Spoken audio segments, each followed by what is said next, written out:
मला अतिशय आनंद आहे की आज पुन्हा एकदा मुंबई महानगरपालिकेमध्ये महापौर आणि उपमहापौर पदी शिवसेना भारतीय जनता पार्टी महायुतीचे आमचे सदस्य विराजमान झाले आहेत।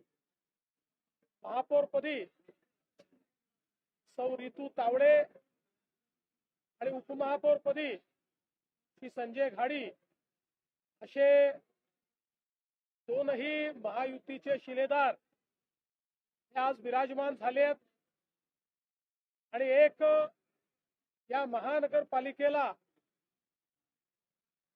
लोकाभिमुख आणि पारदर्शी प्रशासन देण्याच्या बद्दल मी आणि शिंदे साहेबांनी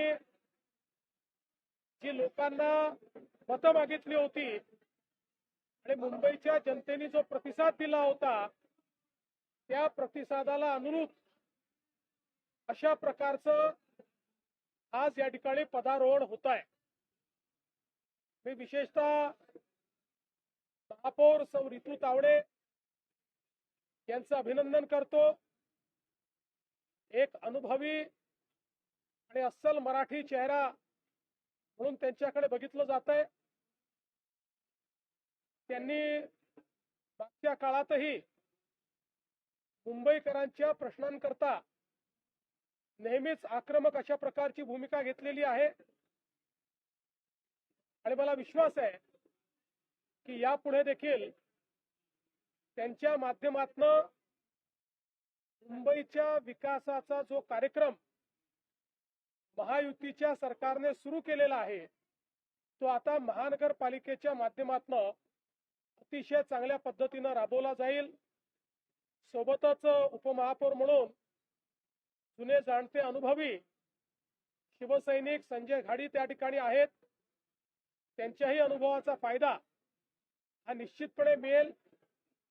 आमचा हा प्रयत्न असेल की हिंदू हृदय सम्राट शिवसेना प्रमुख बाळासाहेब ठाकरे यांच्या जन्मशताब्दीच्या निमित्ताने त्यांना अपेक्षित अशा प्रकारचं प्रशासन या महानगरपालिकेच्या माध्यमातून आम्ही चालवू आणि आमचे महापौर उपमहापौर आणि आमचे सगळे पदाधिकारी मिळून या महानगरपालिकेला एक दिशा देतील आणि सामान्य मुंबईकरांची जी स्वप्न आहेत ती स्वप्न पूर्ण करण्याचं काम ते करतील।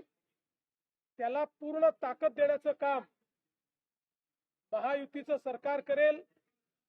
मी आणि माननीय शिंदे साहेब पूर्ण ताकदीने आम्ही त्यांच्या पाठीशी उभं राहू आणि त्यांच्या माध्यमातून जी आपण नवीन मुंबई घडवतो आहोत त्याला गती देण्याचं काम आम्ही करू।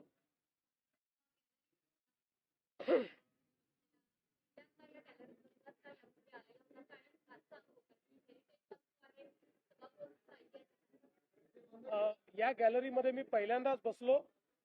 यापूर्वी एका कार्यक्रमाकरता या सभागृहात बसलो होतो पण गॅलरीमध्ये कधी बसलो नव्हतो आणि अशा प्रकारे सभागृहाचं कामकाज देखील मी पहिल्यांदाच बघितलेलं आहे आणि मला अतिशय समाधान आहे की अशा पद्धतीनं या ऐतिहासिक वास्तूमध्ये ज्याला आपण सांगितलं की हेरिटेज अशा प्रकारची प्रॉपर्टी आहे त्या ठिकाणी अशा एका महत्त्वाच्या सोहळ्याचं साक्षीदार होणं हे देखील मला असं वाटतं अतिशय महत्त्वाचं। सरकार असावं आता हे तिसरं इंजिन तुमच्यासोबत जोडलं गेलेलं आहे। काय बदल दिसू शकतो मुंबईकरांना आणि अपेक्षा वाढतील का मुंबईकरांच्या? शेवटी पहिली गोष्ट तर आपण सगळ्यांनी लक्षात घेतली पाहिजे की महानगरपालिका ही लोकशाहीचं एक महत्त्वाचं अंग आहे आणि सुप्रीम कोर्टाच्या ऑर्डरमुळे तिथे प्रशासक होते पण प्रशासकाचं राज्य हे लोकशाहीला अपेक्षित नाही आहे। लोकप्रतिनिधींचं राज्य हे लोकशाहीला अपेक्षित आहे आणि ते राज्य पुन्हा एकदा प्रस्थापित झालेलं आहे। त्यामुळे मला विश्वास आहे की जनसामान्यांना आपले लोकप्रतिनिधी हे अधिक जवळचे वाटतात, ते अधिक अप्रोचेबल आणि ऍक्सेसेबल वाटतात। तो परिणाम मुंबईमध्ये दिसून पडेल।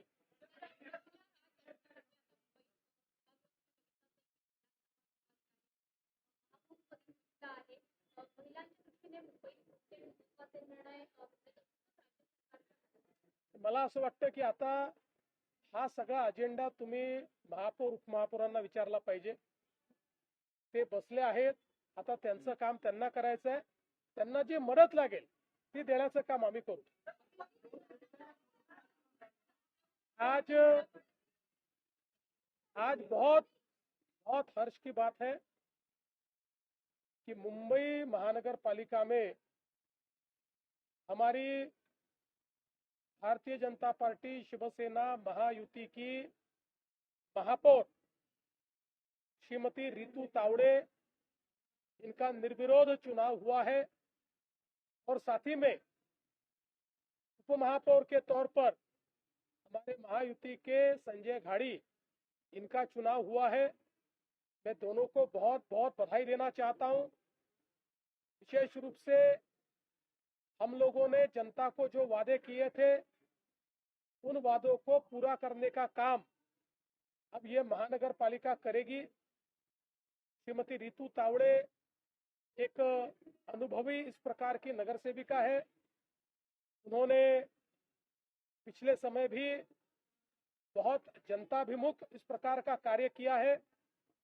उनको महानगर पालिका के प्रशासन की भी समझ है, जनता की नब्ज को भी वो जानती है. इसलिए मुझे पूर्ण विश्वास है कि महानगर पालिका को वह अच्छा नेतृत्व देंगी और महापौर के रूप में जो आम मुंबईकर है उसके सपनों को वो पूरा करेगी. संजय घाड़ी उपमहापौर के रूप में जो चुने गए हैं, एक अनुभवी इस प्रकार के शिव सैनिक है और कि वे भी पूरी ताकत के साथ इस प्रशासन को चलाने में मदद करेंगे.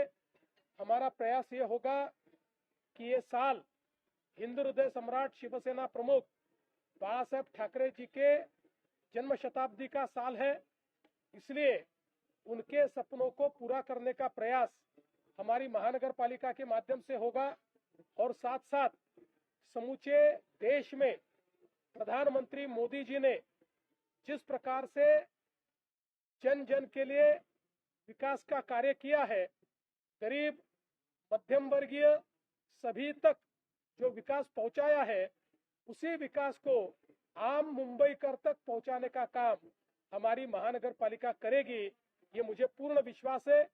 मैं और एकनाथ शिंदे जी पूरी ताकत के साथ इस महानगर पालिका को मदद करेंगे.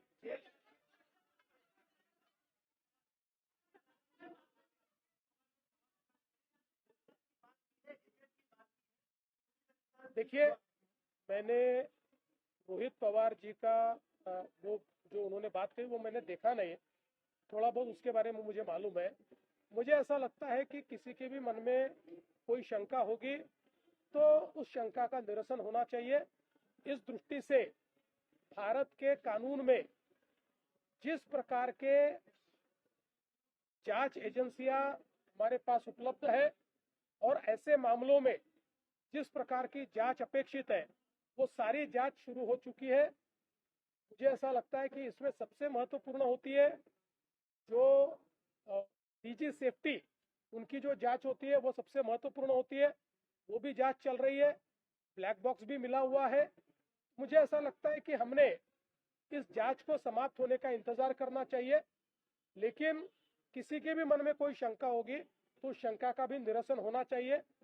मैं तो स्पष्ट रूप से कहना चाहता हूं कि सबसे पहले केंद्र सरकार को मैंने ही चिट्ठी लिखी थी कि इस प्रकार का ये जो एक एक्सीडेंट हुआ है इसकी पूर्ण रूप से जांच होनी चाहिए, क्योंकि आगे में अगर इसमें क्या क्या गलतियां हुई है ये समझ में आएगा तभी हम लोग हमारे आसमान को और हमारे एविएशन को सेफ रख पाएंगे और केवल नेता ही नहीं, आम जनता को भी हम लोग सेफ रख पाएंगे.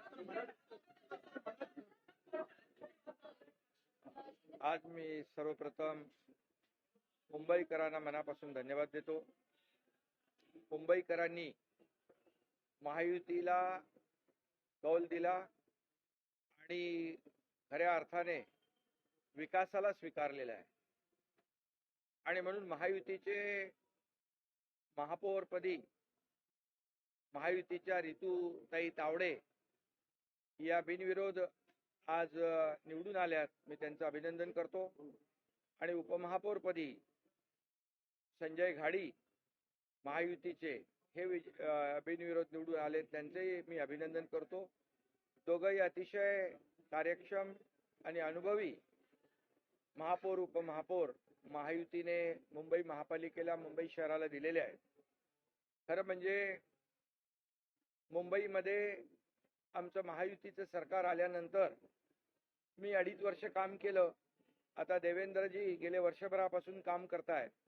गेले 3.5 वर्षामध्ये ज्या मुंबईच्या विकासाला आम्ही चालना दिली महायुतीने, कामाची पोचपावती मुंबईकरांनी या ठिकाणी आम्हाला दिलेली आहे. खऱ्या अर्थाने आम्ही जी मुंबईकरांना आश्वासनं दिली, वचनं दिली, त्याच्यावर मुंबईकरांनी विश्वास ठेवलेला आहे. आणि महायुतीला भरघोस असं यश या मुंबईकरांनी दिलंय. त्याबद्दल म्हणजे विकासाला प्राधान्य आणि विकासाला मुंबईकरांनी स्वीकारलेला आहे.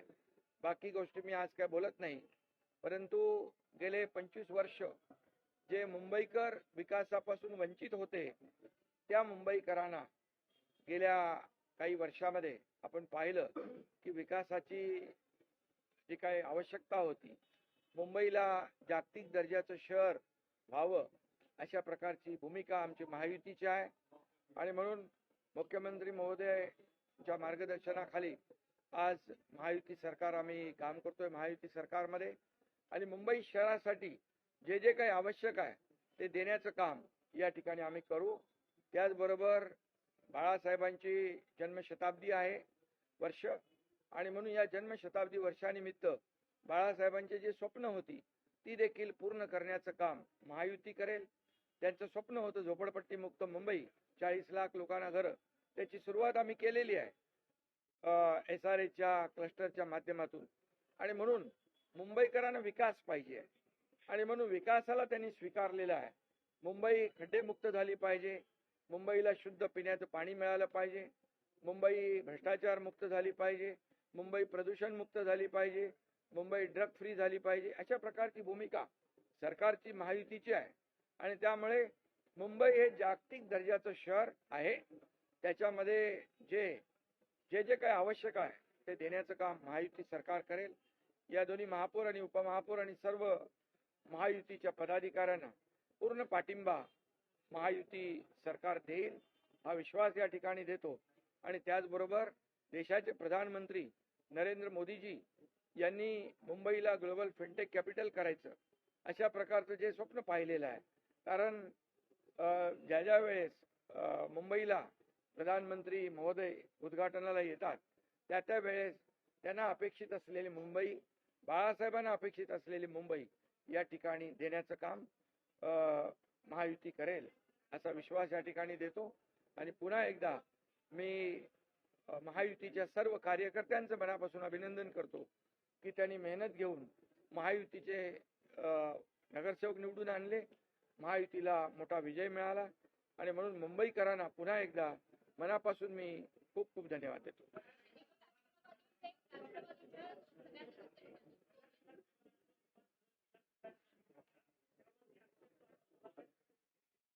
सर्व नियमानुसार केलेलं आहे. नियमबाह्य काम महायुती सरकार करत आहे.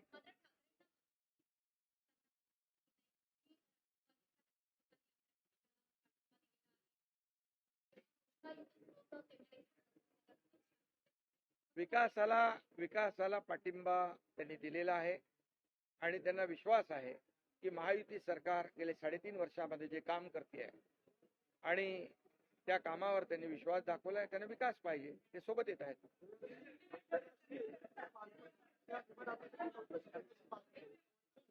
असं आहे की रोहित पवार काय बोलले हे काही मी पूर्ण ऐकलेलं नाही. मला जी काही माहिती आहे त्यात त्यांनी काही प्रेझेंटेशन केलेलं आहे आणि वेगवेगळ्या माध्यमांमध्ये किंवा वेगवेगळ्या लोकांनी ज्या शंका उपस्थित केलेल्या त्या शंका त्यांनी त्या ठिकाणी पुन्हा उपस्थित केल्या.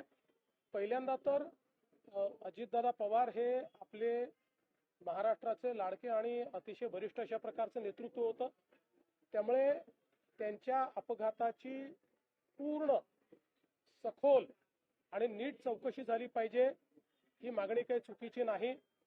पहिल्यांदा ही मागणी मी स्वतः केली होती आपल्याला कल्पना असेल तर मी केंद्र सरकारला पत्र लिहून या अपघाताची योग्य प्रकारे चौकशी करावी असं सांगितलं होतं. त्याच्यावर केंद्रीय नागरी उड्डाण मंत्र्यांनी विशेष चौकशी गठीत करून त्या संदर्भातलं पत्र देखील मला पाठवलेलं आहे. आता ही सगळी चौकशी चाललेली आहे. मुळातच मला एक गोष्ट अशी वाटते की या संदर्भात जी काही चौकशी चालली आहे ती पूर्ण न होता आपण जर तर्क वितर्क केले तर त्यातनं लोकांच्या मनामध्ये वेगवेगळे कन्फ्युजन तयार होतात. देशामध्ये जे डीजी एव्हिएशन सेफ्टी आहे हे सगळ्यात मोठं ऑफिस आहे. देशात आजपर्यंत झालेल्या सगळ्या अपघातांमध्ये त्यांनीच इन्व्हेस्टिगेशन केलेलं आहे. त्यांचं इन्व्हेस्टिगेशन चाललंय, पॅरलली सीआयडीचं इन्व्हेस्टिगेशन चाललंय, अजून डीजीसीएचं इन्व्हेस्टिगेशन चाललेलं आहे. ब्लॅक बॉक्स जो आहे तो पूर्णपणे सापडलेला आहे. जे काही रिअर पार्ट्स असतात ते देखील सापडलेले आहेत. जे कम्युनिकेशन पायलट आणि एटीसी मध्ये होतं ते कम्युनिकेशन देखील त्या ठिकाणी डिजिटाईज असतं. त्यामुळे सगळ्या गोष्टी मला असं वाटतं की त्या ठिकाणी आहेत. तिथले जे काही नमुने आहेत ते त्यांनी नेलेले आहेत. त्याचा देखील जो काही फॉरेन्सिक आणि बाकी ऑडिट करावं लागतं ते चाललेलं आहे. अशा परिस्थितीमध्ये मला असं वाटतं की ही जी चौकशी आहे ती चौकशी आपण पूर्ण होऊ दिली पाहिजे. आणि माझं स्वतःचं मत असं आहे की भारतातल्या चौकशी यंत्रणांवर कोणीही त्या ठिकाणी गैरविश्वास किंवा अविश्वास दाखवू नये. कारण आज भारतातल्या चौकशी एजन्सीज या आंतरराष्ट्रीय स्तराच्या आहेत. अनेक छोट्या देशांमध्ये आपल्याकडनं चौकशी करता लोक बोलवले जातात. मला असं वाटतं की ठीक आहे, भावनेच्या भरात कदाचित ते असं बोलले असतील, पण साधारणपणे आपल्या देशातल्या एजन्सीजवर आपण कधी अविश्वास अशा पद्धतीनं दाखवत नाही. याही ठिकाणी दाखवण्याचं कारण नाही. आपल्या सर्वांचेच ते लाडके नेते होते. प्रत्येकालाच असं वाटतंय की त्यांच्या या अपघाताचं सगळं सत्य बाहेर आलं पाहिजे. ते सत्य निश्चितपणे बाहेर येईल हा मला विश्वास आहे. या संदर्भात त्यांचे जर काही मुद्दे असतील तर ते त्यांनी डीजी सेफ्टीकडे पाठवून दिले पाहिजेत आणि त्या संदर्भात डीजी सेफ्टीने त्याही संदर्भातले जे काही शंका असतील त्या शंकांचं निरसन केलं पाहिजे. आणि मला असं वाटतं की एकूणच शंका व्यक्त करणं काही चुकीचं नाहीये. फक्त कुठल्याही राजकीय हेतूने याचा उपयोग होणार नाही आणि आपण अजितदादांच्या दुर्दैवी मृत्यूचं राजकारण करणार नाही याबाबत मात्र प्रत्येकाने मी कुठल्या व्यक्तीचं बोलत नाही, प्रत्येकाने याबद्दल जरा लक्ष दिलं पाहिजे.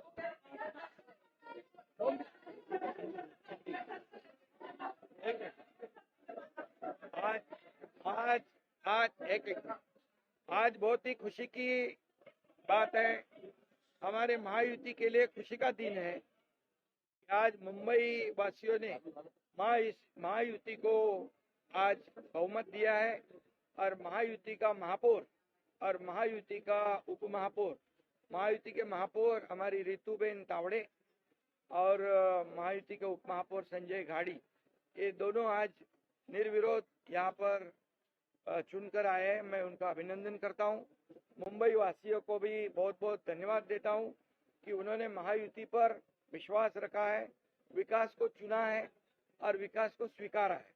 हमारे 3.5 सालों के कामों का उन्होंने इस चुनाव में हमें जीत के रूप में मुंबई वासियों ने महायुति को चुनकर दिया है. इसलिए मैं मुंबई वासियों को धन्यवाद देता हूँ.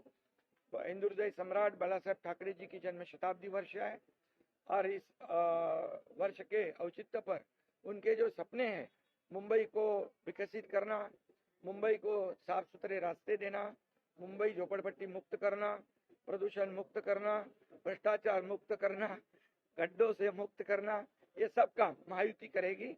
और हमारे देश के आदरणीय प्रधानमंत्री नरेंद्र मोदी जी का भी सपना है कि मुंबई वर्ल्ड क्लास होनी चाहिए. जागतिक दर्जा मुंबई को प्राप्त है और मुंबई फिनटेक कैपिटल होनी चाहिए. मुंबई पूरे दुनिया के लोग यहाँ आते हैं, उनको वैसी सोई सुविधा मिलनी चाहिए. ये देने का काम ये महापालिका को, ये महापौर उप महापौर पूरे उनके सहयोगी लोगों को, देवेंद्र जी मुख्यमंत्री और मैं खुद हम महायुति पूरी तरह उनको सपोर्ट करेंगे, विकास को आगे बढ़ाएंगे और मुंबई को और चार चांद लगाएंगे।